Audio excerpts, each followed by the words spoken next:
Joe at Sierra Specialty Auto. Welcome back to the shop. For what it's worth, I always keep something in the Morse taper bore on the tailstocks of my lathes, and I never bother to knock my edge finder off center when I'm getting ready to line up on something in the mill. I've watched some of my favorite and most respected YouTube machinist creators make a point of knocking the edge finder off center before they find an edge, and I contend that while it doesn't hurt anything, it's certainly not necessary and just a minor waste of time. Let's go over to the milling machine and take a look at that one first. If we knock the edge finder off center while it's stationary, turn it on and then pick up the edge, we're going to see that the spindle of the edge finder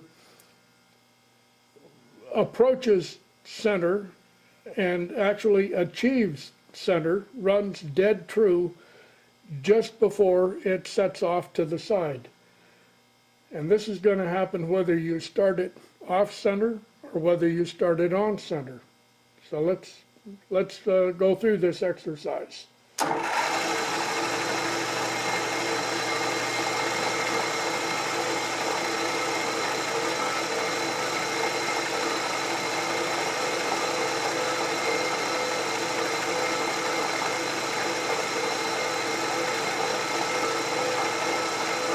Now we've kicked off. Let's zero the DRO, back off, and now let's get this as close to centered as I can. In fact, I'll use a tool to get it running almost perfectly true. We'll come in again and see if it makes a difference in the reading.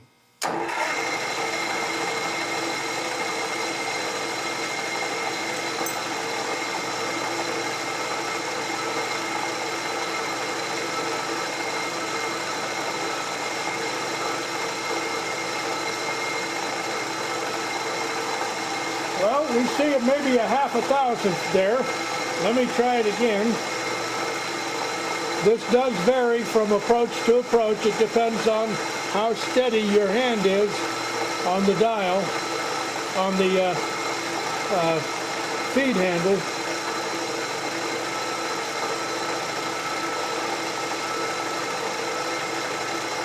There we go, right on, dead center. So, I contend that it's immaterial whether you start your edge finder on center or off center. Either way, it is going to be centered in the instant before it kicks off. No matter how you start it, that's how it's going to end. Another thing that I've noticed in the videos of even some of my favorite and most respected YouTube machinist creators is their tendency, maybe even habit, of leaving the taper, the Morse taper in their tailstock empty. I've watched on a couple of occasions, watched while operations at the chuck were making a flying stream of chips going everywhere, and the tailstock might be up close with a big hole in it. And I'm just barely short of obsessive compulsive about keeping something in my tailstock. When I take a tool out, such as this core drill, when I take it out, I immediately take something else and put back in. By the way, I always keep a rag in my apron pocket, and I wipe off the Morse taper and I prefer to use a blunt tool. I'd rather not have a drill chuck with a center drill in it or a pointed live center. This is a small bullnose live center. I put that in there faithfully. Every time I take a tool, a different tool out of the tailstock, I put this in.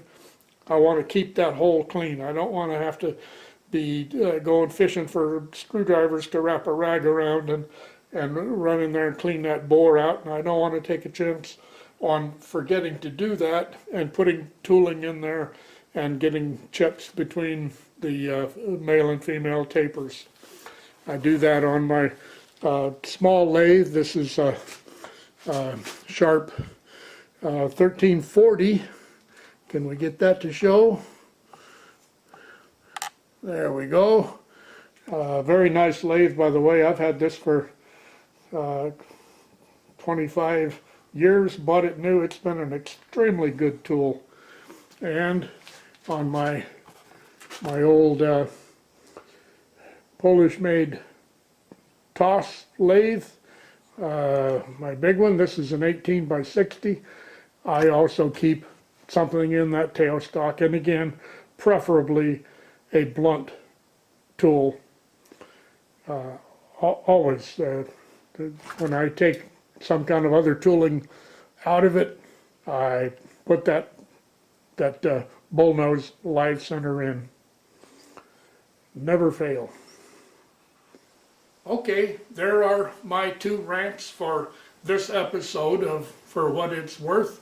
Hope you got something out of that. I hope it made sense to you, what I said. If not, leave me a comment. I hope you'll subscribe. I hope you'll come back to the shop. Thank you for watching.